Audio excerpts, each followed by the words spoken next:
ZUBA boy adwuma pa Richard Ofori body odimnyamfo boy adwuma pa na ahwa onenam krum a wo hwese Kumasi emu beda ho kwan a nipa enenam mu a wo mu di dwane ade ni nyina no o ensure se emu ebeti efi na no afa prae no opra me de me bona ba so me kan no ho asem bebre because a leader we devote a committee ne ho saa so obebo sa adwuma no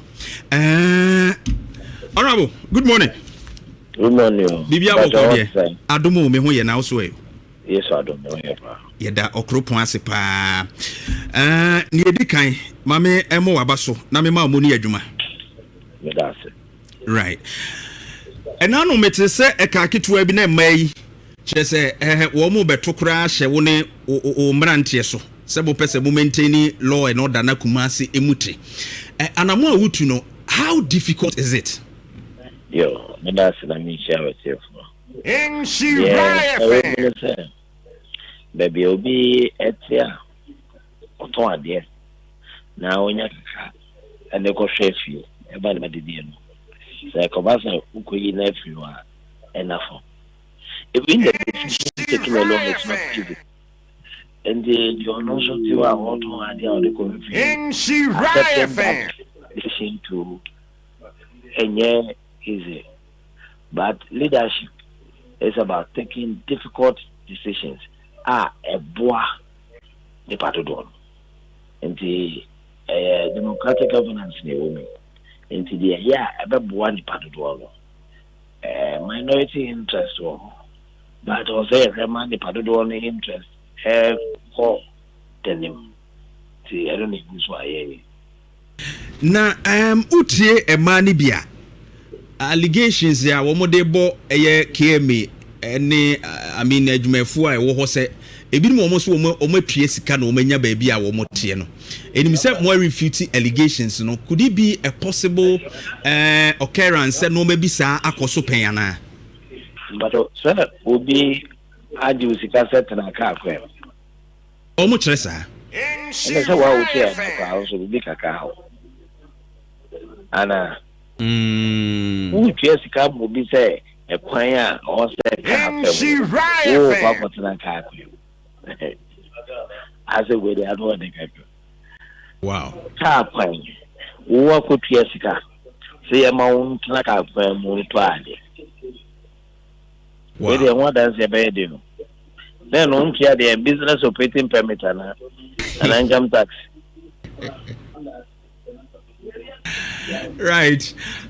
Zuba, minimum say what the kind oba foforo no an wa hyase ni mu a bosumi edi kan ni mi enu so no wo hyase ye se adwuma yi ebo modern se wo be pamo omo te kwan mu didwa ani ade no utu sa na mo no pa in fa na ye nyina ye tawachi ni ade nkame ya se wo ye wie ye no an na ntentem so ma no asa abegu a asa akoye adwuma kese asa ma ye sese yi we know how different is it ebe ma ye nsa hu sa ade ni bium so be sa betena tena kwa ho ne de akeka ho benya no kwase mo wona ze Nhyira ya mo ma ekwam efise asase ya mpere mo bia ma kwam na mo ya tremu kakra asen de ye December brem set aba me ba ne na edumu wona sure edifa activity and ne mo na kakra ena se ye dia ko bantuma ena se entrances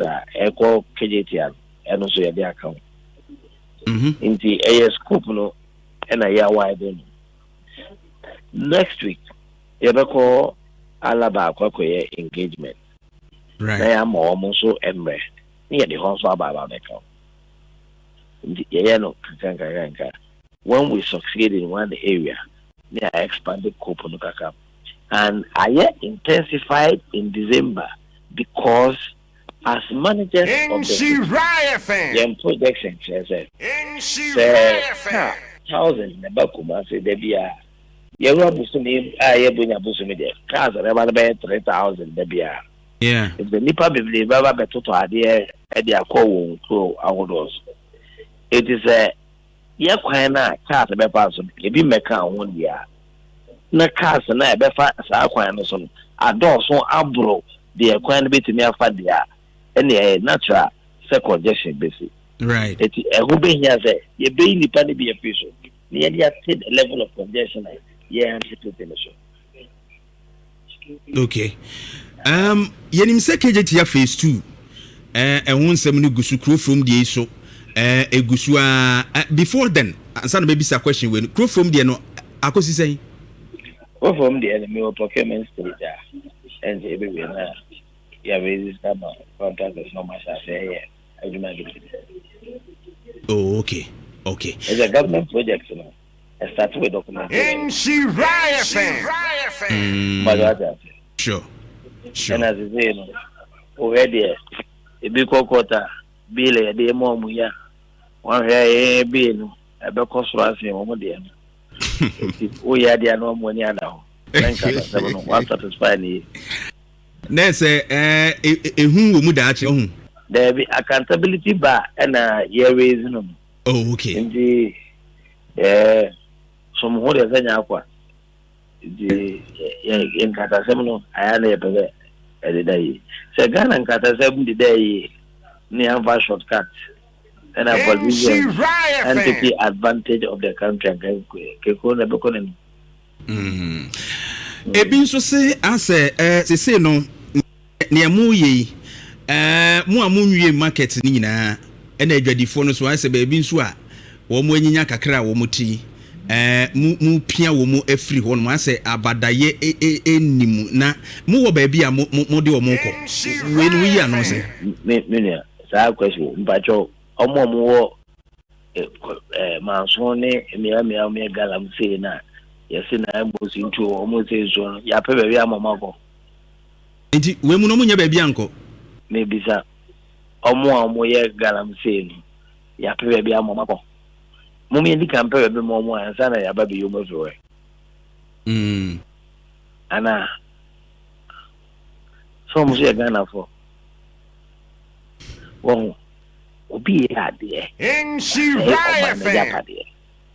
yempe alternative asara be bo o man ejapade ho ban now fa camera obantma udu since Anthony aso Jackson afo ani che asa okọ revolio was right side she form omo ton face the lapia face ya very well she very good quite be she closely she the area quite obi tie dum enka Tony spider or the co-port abisi asphalt so and where na asphalt here the heat na near the above good now the heat they goes enani and those mean the guy baby man nipa no take car kwem na or say kwan now we are what be try one say e kwan na tutu e nipa no dey reflection yeah maybe to official asset Kofao. Nhyira. The aya asphalt. Inti obi a ho say o man Japan. We cannot look for an alternative for that person and send ya bo man Japan no buy. Any dey dika. Ya to so me no. Obi a ote pavement so e wo Kumasi a. Ta kukure no aye don. Eye di ojina ka kwem fin. Nti ayana many media for no kasa me bisa say okay madam Roma mu phone lines mu mi Kumasi fo nyina ti agese mana omo pavement na mintu omo ntra ho na emom omo work akwam a me si omo free ka akwam na ka ne nkombra na nyina ye won hare no muti ase say momo enyina ka akwam nto ade na ekuro no lock ya Mayor Jumama Kumasi for Mayor Sabape. But say ye jitum say Omujina ka kwem ye ho betre ye dia. Ade na nipa be 100 bi. Ye mo wo ye satisfy wo mo na nipa million asopa. Now, me as a my nipa, the responsibility say make create enabling environment.